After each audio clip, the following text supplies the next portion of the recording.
Hi friends, ఈరోజు మనం ఈ వీడియోలో కేరళ స్టోరీ గురించి మాట్లాడుకుందాం. కేరళ స్టోరీ 2 సినిమాలో చూపించినటువంటి అంశాలు కానీ 1 సినిమాలో చూపించినటువంటి అంశాలు కానీ ఆ స్టోరీని వ్యతిరేకించే వ్యక్తుల గురించి కానీ ఈ వీడియోలో మాట్లాడదాం. ముందుగా రాహుల్ గాంధీ గారు కేరళ స్టోరీ 2 సినిమాని వ్యతిరేకిస్తున్నారు.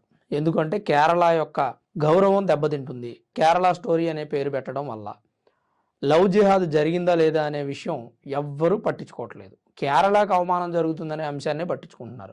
నా ప్రశ్న ఏంటంటే, కేరళకు అవమానం ఎందుకు జరిగిద్దండి? నాకు అర్థం కాదు. కేరళని బ్లేమ్ చేసినట్ట.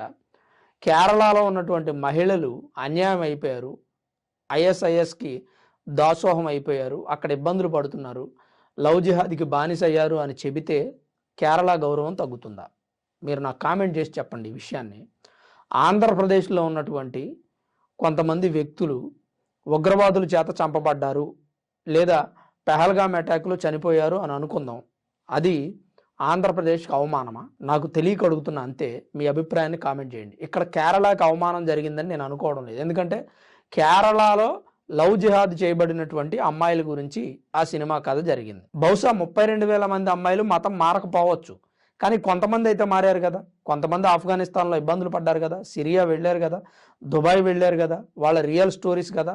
వాళ్ళ తల్లిదండ్రులు పోలీస్ స్టేషన్లో కేసులు పెట్టారు కదా. వాళ్ళ లవర్స్ ఫస్ట్ హిందూ పేర్లతో పరిచయం అయ్యి తర్వాత వాళ్ళు ఒరిజినల్ ముస్లిమ్స్ అని తెలుసుకున్న తర్వాత ఆ అమ్మాయిలు ప్రతిఘటించారు కదా. ఆ తర్వాత వాళ్ళు మీడియా ముందు మాట్లాడినటువంటి ప్రూఫ్లు కూడా ఉన్నాయి కదా. మరి దీన్ని ఎందుకు కేరళ స్టోరీగా ఒప్పుకోలేకపోతున్నారు అనేది నా అనుమానం. ఇప్పుడు రాహుల్ గాంధీ గారు వ్యతిరేకిస్తున్నారు అని చెప్పాం కదా కేరళ స్టోరీని, అలానే కొంతమంది సపోర్ట్ చేస్తున్నారు. ఎంపీ మనోజ్ తివారీ గారి భార్య సురభి తివారీ గారు సపోర్ట్ చేస్తున్నారు. నిజంగానే లవ్ జిహాద్ అనేది ఉంది అని. ఎందుకంటే గతంలో జరిగినటువంటి కొన్ని కేసులను ఉదాహరణగా తీసుకొని చెబుతున్నారు. అలానే మనం కూడా కొన్ని చూద్దాం. అవేంటంటే తారా కేసు 2014 జార్ఖండ్కు చెందిన ఈమె ఇంటర్నేషనల్ షూటర్. ఆమె రంజిత్ సింగ్ అనే వ్యక్తి పరిచయం అయ్యాడు. ఆ తర్వాత అతని పేరు ముస్లిం పేరు అని తెలుసుకుంది, ఇక్బాల్ అని. ఆ మతం మారమని ఒత్తిడి చేయడం, తనని ఐఎస్ఐఎస్లో చేరమని బలవంతం పెట్టడంతో ఆమె పోలీసులను ఆశ్రయించింది. ఆ తర్వాత మీడియాతో మాట్లాడింది. కోర్టులో అతనికి శిక్ష కూడా పడింది. ఆకాంక్ష శర్మ 2016 జైపూర్కు చెందిన మహిళ రిజ్వాన్ అహ్మద్ను పెళ్లి చేసుకుంది. తర్వాత మతం మారమని ఒత్తిడి చేయడం, బలవంతంగా తనను ఇబ్బంది పెట్టడం, అనేక రకాలుగా మతం మారాలని ప్రేరేపించడంతో ఈ ఘటన పెద్ద చర్చకు దారితీసింది. అలాగే హదియా కేసు 2017 కేరళకు చెందిన యువతి అసలు పేరు అఖిల అశోకన్. ఆమె ఇస్లాం మతంలోకి మారి షఫీన్ అనే జహాన్ను పెళ్లి చేసుకుంది. ఆ తర్వాత బలవంతపు మత మార్పిడి కోర్టులో కేసు కూడా వేసింది. సుప్రీంకోర్టు ఇండియా ఈ వివాహం చెల్లుతుందని తీర్పు చెప్పింది. మరి అంతే కదా. తర్వాత శ్రద్ధా వాకర్ కేసు 2022 మహారాష్ట్రకు చెందిన యువతి. ఆమె బాయ్ ఫ్రెండ్ ఆఫ్తాబ్ పూనంవాలా చేతిలో హత్యకు గురైంది. కొన్ని సంస్థలు దీన్ని లవ్ జిహాద్గా పేర్కొన్నాయి. అలాగే నిఖితా తోమర్ కేసు 2020 హర్యానాలోని ఫరీదాబాద్లో జరిగిన ఘటన. కాలేజీలోని బయటికి వచ్చిన ఆమెని కాల్చి చంపారు నిందితుడు, ఆమె లవరు. ఇది కూడా లవ్ జిహాదే. అయితే నేను చెప్పిన ఈ 5 కేసుల్లో కూడా కేరళ కేసు ఒకటే ఉంది. 4 మిగిలిన రాష్ట్రాలకు చెందిన కేసులు ఉన్నాయి. అయితే కేరళ స్టోరీలో చూపించినటువంటి కేసులు 3 కూడా కేరళకు చెందినటువంటి అమ్మాయిలే. ఒకరు సెక్యులర్ అమ్మాయి, ఒకరు క్రిస్టియన్ అమ్మాయి, ఒకరు హిందూ అమ్మాయి. అవి 3 కూడా రియల్ స్టోరీసే. ఆదా శర్మ పోషించినటువంటి పాత్ర నిమిష. ఆమె హిందూ మతానికి చెందినటువంటి ఆమె. తనకి క్రిస్టియన్ బాయ్ ఫ్రెండ్ ఉండేవాడు, అతని పేరు బెక్సన్. అతను ఇస్లాం మతంలోకి కన్వర్ట్ చేయబడ్డాడు. ఐఎస్ఐఎస్ఐ తీవ్రవాదులు వాళ్ళు అతన్ని పరిచయం చేసుకొని అతన్ని మతం మార్చారు. అయితే జాకీర్ నాయక్ వీడియోలు ఎక్కువగా బెక్సన్ చూసేవాడు, తను క్రిస్టియన్ అయినా కానీ.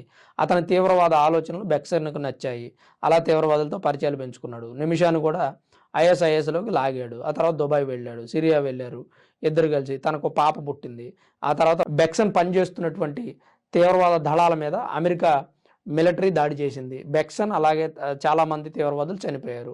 ఆ తర్వాత నిమిష జైల్లో ఉంది, ఆఫ్ఘనిస్తాన్ జైల్లో. అది స్టోరీ, కేరళ స్టోరీ. ఇవన్నీ రియల్ స్టోరీసే కదా. కేరళకు సంబంధించిన అమ్మాయిలు ఎక్కువ మంది ఈ ఐఎస్ఐఎస్లోకి లాగబడ్డారు అని 12 మంది సుమారు ప్రూఫ్లతో సహా చూపిస్తూ ఉన్నారు. అందుకని కేరళ అనే పేరు పెట్టారు. సాధారణంగా దేశంలోని ప్రతి ప్రాంతం నుంచి లవ్ జిహాద్లోకి లాగబడ్డారు, కానీ కేరళలో ఎక్కువ మంది అమ్మాయిలు బలయ్యారు కాబట్టి కేరళ అనే పేరు పెట్టారు. కేరళ స్టోరీ 2, 3, 1, 4 భవిష్యత్తులో 5, 10 వచ్చినా ఆశ్చర్యం లేదు ఫ్రెండ్స్. రావచ్చు, ఎందుకంటే రియాలిటీని యాక్సెప్ట్ చేయలేకపోతున్నాం మనం అని నేను అంటున్నా. ఎందుకంటే ఒక గ్రూపు, ఒక సమూహం వారి యొక్క బలం తగ్గినప్పుడు, ఒక టీం అనుకోండి, ఒక టీం బలం తగ్గిందనుకోండి, సభ్యులు తగ్గారనుకోండి, మరికొంతమందిని జాయిన్ చేసుకుంటారు, రిక్రూట్ చేసుకుంటారు. ఇప్పుడు ఈ మధ్య నక్సలిజం తగ్గిందండి. ఎందుకు తగ్గింది? కొత్తగా ఎవరు జాయిన్ అవ్వట్లేదు, పాత వాళ్ళని ప్రభుత్వం హతమార్చుతుంది. అంటే దాని అర్థం ఏంటి? వాళ్ళకి రిక్రూట్మెంట్ ఉంది కానీ జాయిన్ అయ్యేవాళ్ళు లేరు. ఏదో రకంగా కొంతకాలం జాయిన్ చేసుకునే కదా 20 సంవత్సరాలు నక్సలిజాన్ని నడిపింది. టెర్రరిస్టులైనా అంతే. టెర్రరిస్టుల యొక్క థీమ్ ఏంటి? ఎక్కువ మందిని టెర్రరిజంలోకి లాగాలి. వాళ్ళ థీమ్తో పనిచేస్తున్నారు. కొంతమంది చనిపోతారు, చనిపోయిన వాళ్ళని మళ్ళీ వెంటనే రిక్రూట్ చేసుకోవాలి, రీప్లేస్ చేసుకోవాలి అంటే బయట నుంచే తీసుకురావాలి. ఎవరు వస్తారు? వాళ్ళు ఇస్లాంను నమ్ముకున్న వ్యక్తులు వస్తే పెద్దగా వాళ్ళకు ఉపయోగం లేదు. నమ్మనటువంటి వ్యక్తుల్ని లాగుతారు, తీసుకెళ్ళిపోయి ఇస్లాంలో జాయిన్ చేస్తారు. అలానే కొంతమంది మహిళలను కూడా మారుస్తారు. ఎందుకంటే ఇస్లాం రాజ్య స్థాపన చేయాలి అనేది వాళ్ళ ఆలోచన. దానిలో భాగంగానే వాళ్ళు పనిచేస్తున్నారు. కానీ కేరళ స్టోరీ అనే సినిమాలో ఇస్లాం అనుసరించే వ్యక్తులు టెర్రరిస్టులుగా మారి మతం మారుస్తున్నారని చూపించినందుకు కొంతమంది మనోభావాలు దెబ్బతిన్నాయి. ముఖ్యంగా కమ్యూనిస్టుల మనోభావాలు దెబ్బతిన్నాయి. ముస్లిమ్స్ మనోభావాలు ఏమో కానీ ఫస్ట్ అయితే కమ్యూనిస్టుల మనోభావాలు దెబ్బతింటాయి. ప్రతి అంశానికి, దేశానికి ఉపయోగపడే అంశాల్లోనే వీళ్ళ మనోభావాలు దెబ్బతింటాయి. అంతేకాని దేశానికి ప్రమాదం ఉన్నటువంటి అంశాల్లో వీళ్ళ మనోభావాలు దెబ్బతినవు. ఇప్పుడు ఈ కమ్యూనిస్టులు అనేది ఏంటంటే కేరళ స్టోరీలో కేరళ పేరు తప్పుగా చూపించారు అంటున్నారు. కేరళ ప్రతిభకి భంగం వాటిల్లింది అంటున్నారు. ఎగ్జాంపుల్ నేను ఒక స్టోరీ చెప్తా. ఒక సినిమాలో ఒక పోలీస్ ఆఫీసర్ మంచోడు కాదని చూపించారనుకోండి. ప్రపంచంలో ఉన్న పోలీసులందరూ మంచోళ్ళు కాదా? ఒక సినిమాలో ఒక ఎంఆర్ఓ లంచగొండి అని చూపించారనుకోండి. ప్రపంచంలో ఉన్నటువంటి ఎంఆర్ఓలు అందరూ లేదా దేశంలో ఉన్న ఎంఆర్ఓలు అందరూ లంచగొండులేనా? ఒక సినిమాలో ఒక గవర్నమెంట్ ఆఫీసరు మోసగాడు, లంచగొండి, దొంగ అనుకుందాం. మిగిలిన గవర్నమెంట్ ఆఫీసర్లు అందరూ అలానే ఉంటారా? ఓ సినిమాలో ఒక పాఠశాల ఉపాధ్యాయుడు ఉమనైజర్ అనుకోండి. పాఠశాల ఉపాధ్యాయులు అందరూ ఉమనైజర్లేనా? ఓ సినిమాలో బ్యాంక్ మేనేజరు లోన్లు ఇవ్వడానికి డబ్బులు వసూలు చేస్తున్నాడు కస్టమర్ల దగ్గర అనుకుందాం. అది సినిమాలో చూపించిన క్యారెక్టరు. దేశంలో ఉన్న బ్యాంక్ మేనేజర్లు అందరూ అట్లనే ఉంటారా? ఒక సినిమాలో ఒక మూవీ డైరెక్టర్ ఉన్నాడు, అతను కమిట్మెంట్ అడుగుతాడు హీరోయిన్స్ని అనుకుందాం. సినిమా ఇండస్ట్రీలో ఉన్న డైరెక్టర్లు అందరూ అలానే ఉంటారా? ఉండరు కదా. అంటే ఇక్కడ మనం ఏం తీసుకోవాలి అంటే సినిమాలో చూపించినటువంటి కథ మాదే అని ఉలిక్కిపడకూడదు.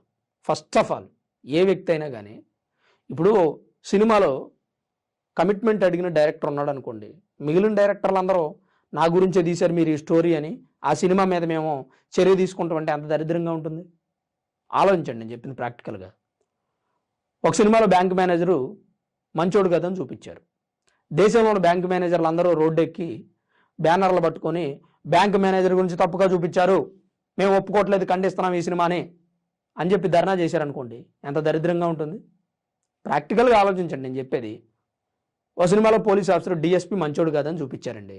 వాడు లంచగొండి, దుర్మార్గుడు, అమాయకుల్ని హతమార్చుతూ ఉంటాడు, అత్యాచారాలు చేస్తూ ఉంటాడు అనుకుందాం. వాడు బయట ఉన్నటువంటి డిఎస్పీలు లేదా పోలీస్ డిపార్ట్మెంట్ వాళ్ళందరూ ధర్నా చేసి ఇట్లా చూపించారు, పోలీసుల క్యారెక్టరు, పోలీసుల ప్రతిభకి భంగం వాటిల్లింది అని ధర్నా చేశారనుకోండి. దాని అర్థం ఏంటండి? అంటే ఎంత సిల్లీగా ఉంది ఇది.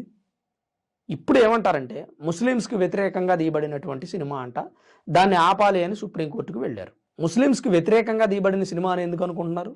ముస్లిమ్స్ అందరిని ఎందుకు అనుకుంటున్నారు? కొంతమంది మాత్రమే అనుకోవచ్చు కదా.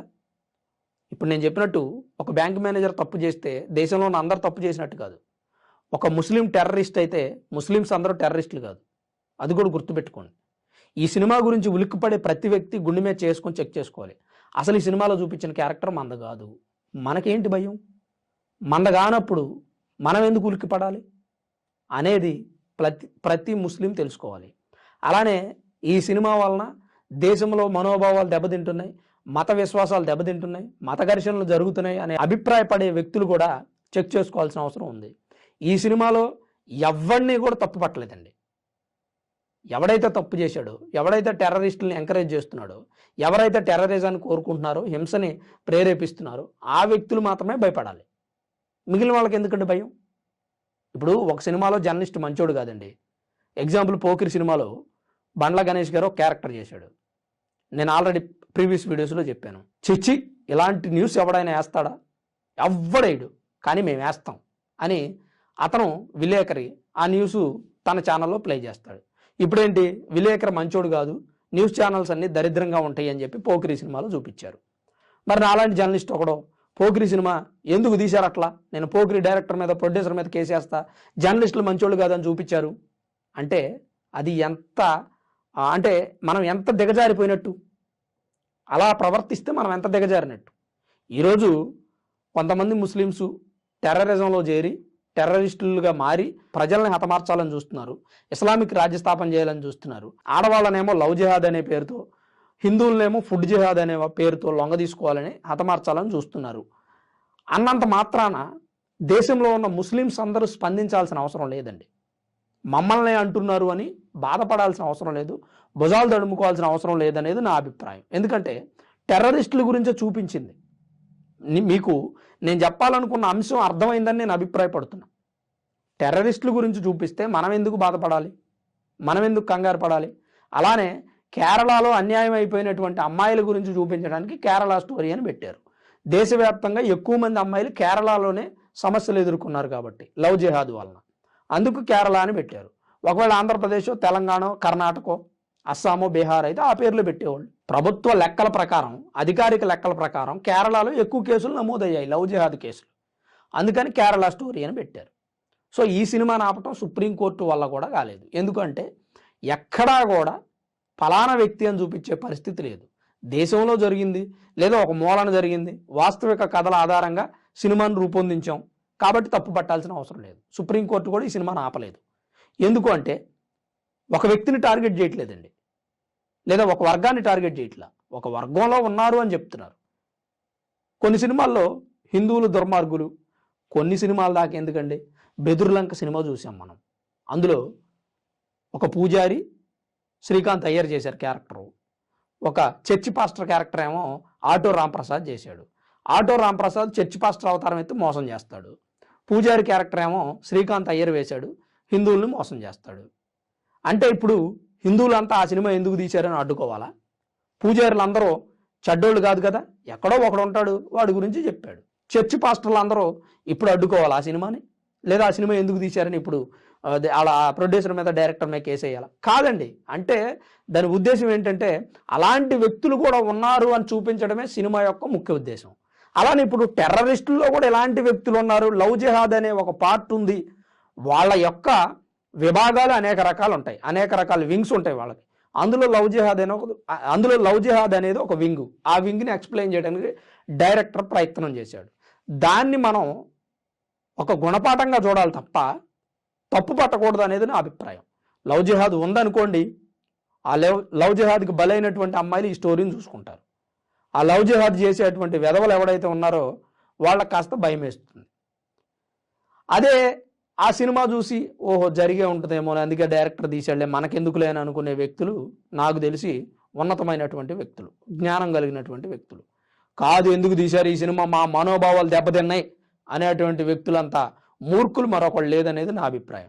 రాహుల్ గాంధీ గారు కూడా వ్యతిరేకిస్తున్నారు. ఆఖరికి ప్రధాన ప్రతిపక్ష నేతట, ఈ దేశాన్ని 50-60 సంవత్సరాలు పరిపాలించినటువంటి కుటుంబానికి సంబంధించినటువంటి వ్యక్తి. మరి ఆయన కూడా ఈ సినిమాను తప్పుపడుతుంటే ఇంకేం చెప్పాలండి మనం? సో ఇక్కడ నా వీడియో కొంచెం లెంతీ అనిపించవచ్చు మీకు, కానీ ఈ వీడియో చూసిన తర్వాత కేరళ స్టోరీ సినిమా మీద కొంతమందికి చెడు అభిప్రాయం ఉండొచ్చు, దాన్ని మార్చుకోవాల్సిన అవసరం ఉందనేది నా అభిప్రాయం. అలానే కొంతమంది మనోభావాలు దెబ్బతింటని అని చెప్పి సో కాల్డ్ పీపుల్ రోడ్డు ఎక్కుతున్నారు కదా, ఎవడి మనోభావాలు దెబ్బతినట్లేదండి.